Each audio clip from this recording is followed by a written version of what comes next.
Hi, welcome back to the channel. Today we're working on a RYOBI backpack leaf blower. So a friend of mine dropped this off the other day. He couldn't get it started anymore. He cranked and cranked and cranked and it wouldn't start. So he dropped it off. And I had a couple of hours the other day, so I started to dig into it and try to investigate what the problem was. And I'll tell you about it. Like I'll show you what I found. But let's just start at the beginning. So what it is, it's a RYOBI leaf blower.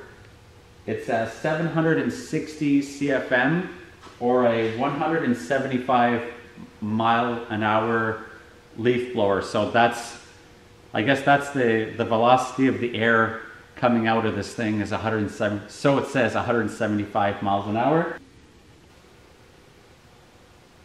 Okay, so the very first thing I did in order to investigate the problem why this unit didn't work is I performed a compression check on the engine, and when I did that test, sure enough, it revealed a very low compression inside the engine, somewhere around, I think it was 20 psi, so very low. A 2-cycle engine should be able to generate about 130 to 140 psi. So with the psi rating being around 20, I knew there was a problem with the engine.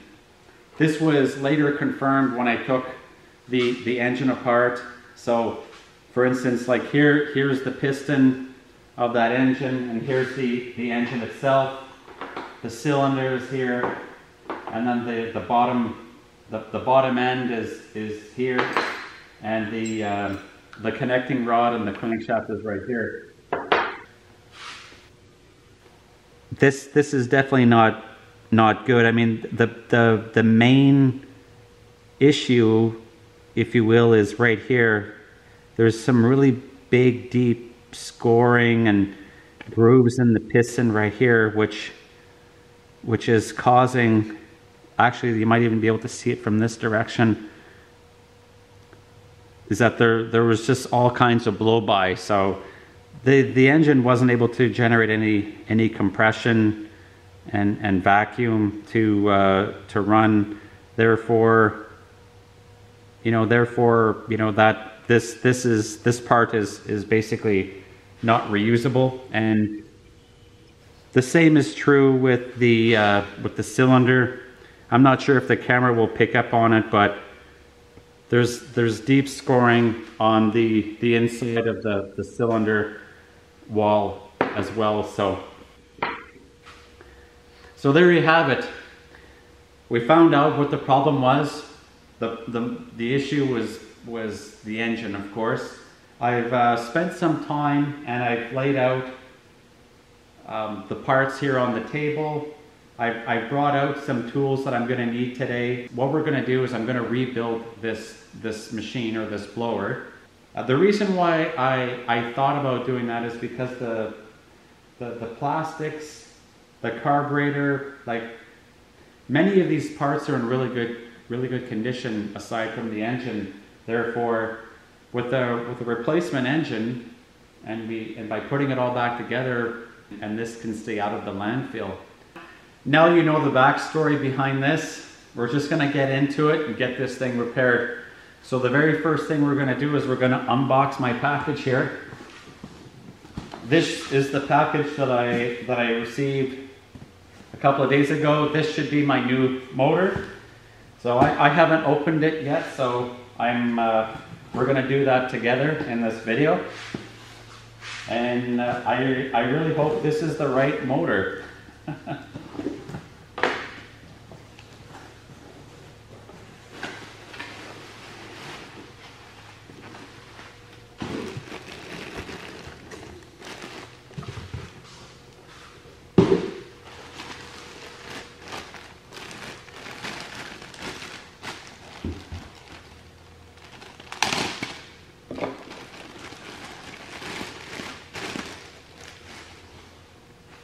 So far, pretty nice packaging.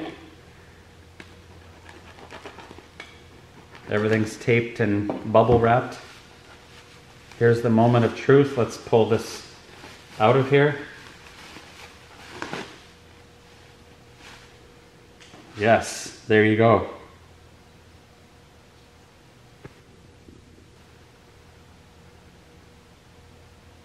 So this is a brand new short block for this RYOBI leaf blower.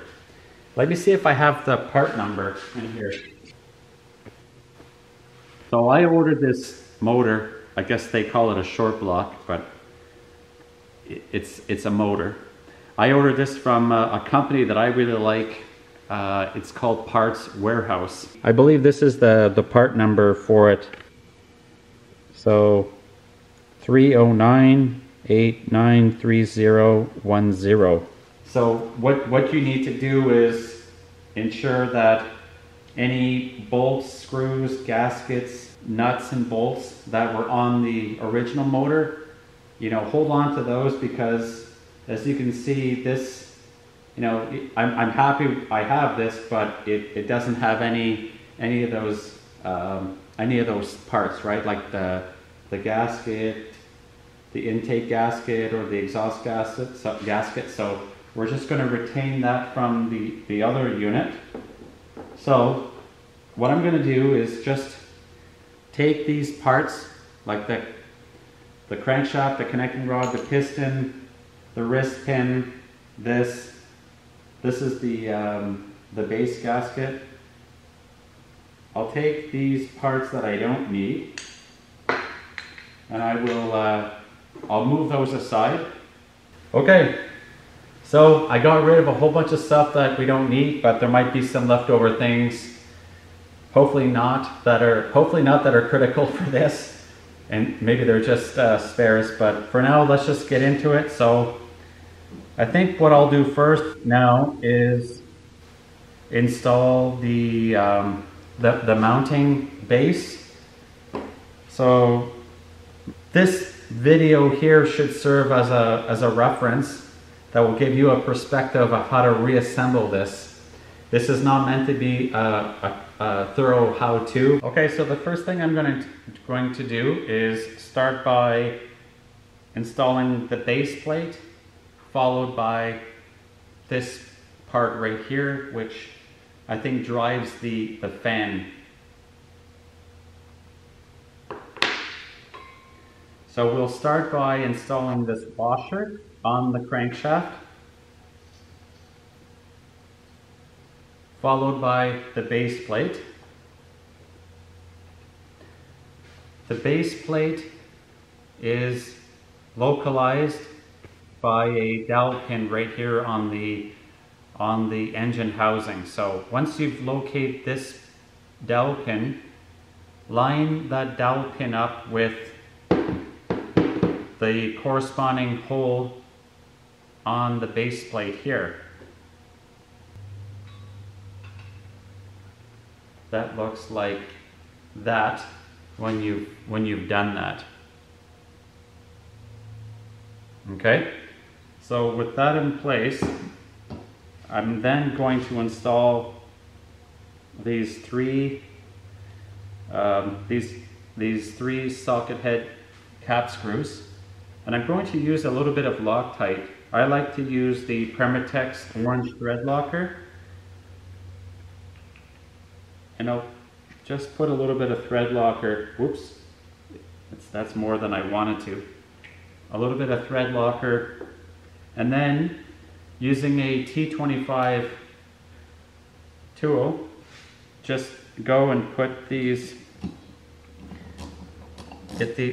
screws in place.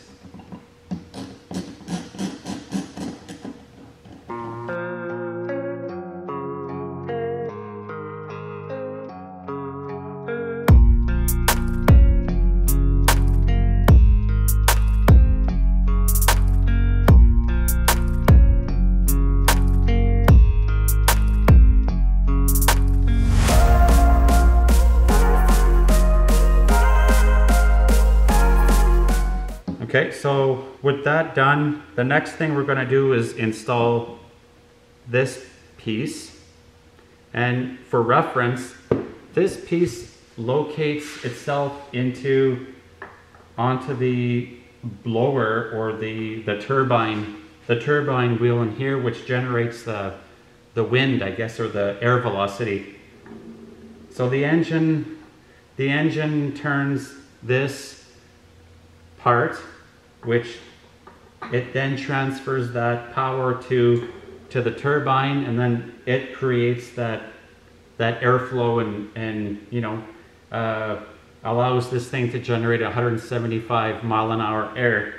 So we're going to install this part next. That part fits on the end of the crank like this, like so, and it's a reverse thread. Therefore, you have to turn left to tighten. Okay. So as you can see right now, now the crankshaft is turning. So what you want to do is either put a string, insert a string into the cylinder bore to prevent the crank from, or the piston from turning, and then that will safely position or jam the piston, connecting rod, and crankshaft so that you can get this properly torqued down. So that's what I'm going to do next, is just get a little piece of string and put some string in here. Okay, so this is what I mean. I just took a piece of nylon rope, and I'll just ensure that the piston is down, which is about right here, and then I'll just feed this rope inside.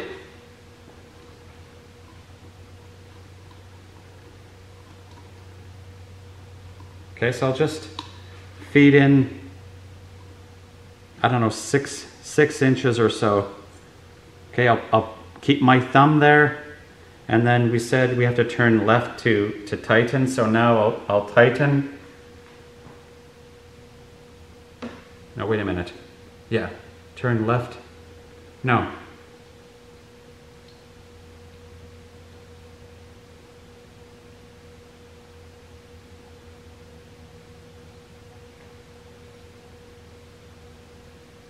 I guess I just uncovered another problem that I didn't anticipate until now. This is an aluminum piece, and this is meant to thread on the end of the crankshaft here. Well, when I was trying to tighten this onto the crankshaft, I couldn't get this tight. This wasn't locking in place. I realized after that inside of this part, the threads are gone. In fact, when I managed to pull this thing off, here's the leftover of the threads right here. So here you go. This is the remnants of the threads. So what that means is I'm going to have to get another part, because this delivers the power to the turbine or to the fan blade. And if I can't get this to stay on, and there's no keyway on this, then there's a really good possibility that the crankshaft will turn, but this won't turn. So that's no good. So what we're going to have to do is I'm going to have to go back to Parts Warehouse, and I'll have to put in an order for this piece. But we're not going to stop there exactly today. What we'll do is we'll focus on the other side of the engine for now, and what we can do is we can reinstall the flywheel. This is the flywheel right here. Here's the underside, and the flywheel is kept in place by, well, right here you'll see the crankshaft is conical shaped, And then we have to install this key.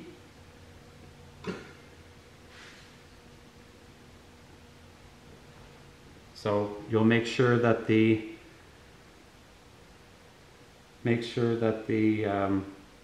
round part of the key is facing down.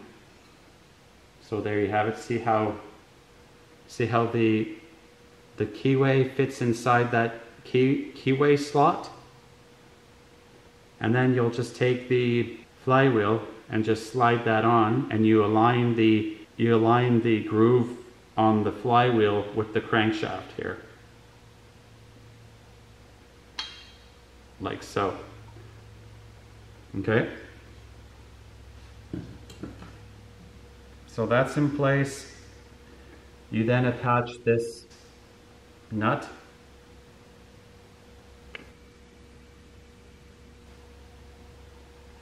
And I believe that nut is I'll use it's a 12 millimeter. And I'll use my impact. Put that on. Okay, so now our flywheel is in place.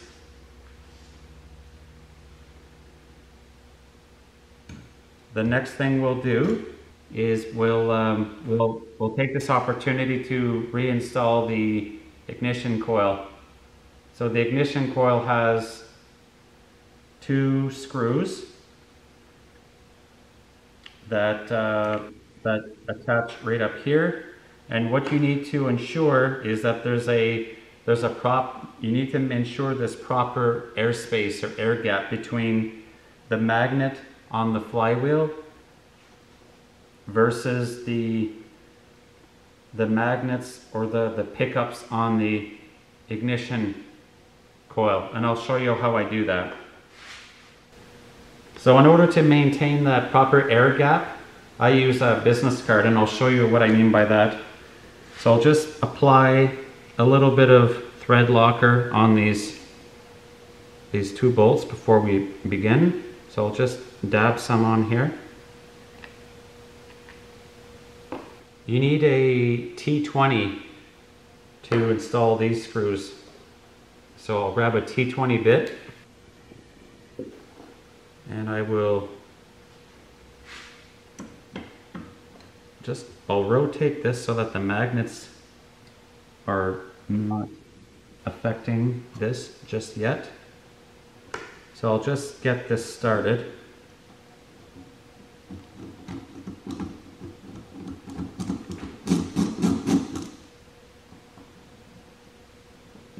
Now there's some adjustment in this ignition coil, and that allows you to set the proper air gap.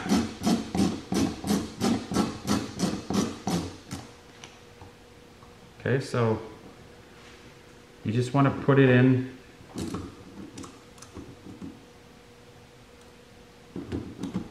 Put it in so it's the screws in place, but there's still a little bit of wiggle room.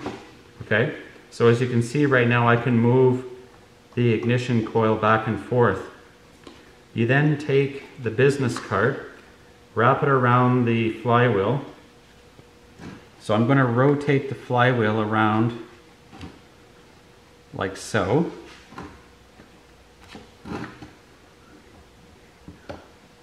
Make sure you do this on the side where there's the actual magnet. Okay, so I'll bring this across. Just going to do a visual here on this, folks, to make sure. So bring this around. Okay, as you can see now, the business card is now in between the magnet on the flywheel and the ignition. So let me go all the way like this. Okay. Okay, with that in place, you then proceed with tightening tighten these screws down. And you need to tighten them tight enough so that the ignition coil doesn't move, because you want to maintain that proper air gap. Okay? And then just back it off, and then you can remove your business card. And there you have it. So now the flywheel is installed and the ignition coil is installed or reinstalled. And what I'll do is let me just install I'll install the spark plug for now, just to make sure that nothing gets inside the cylinder while we wait for this part. So we're gonna call this, we're gonna put a halt to this video for now. We'll go ahead and put this on order, and when this part comes in, we'll continue with the rebuild. So stay tuned.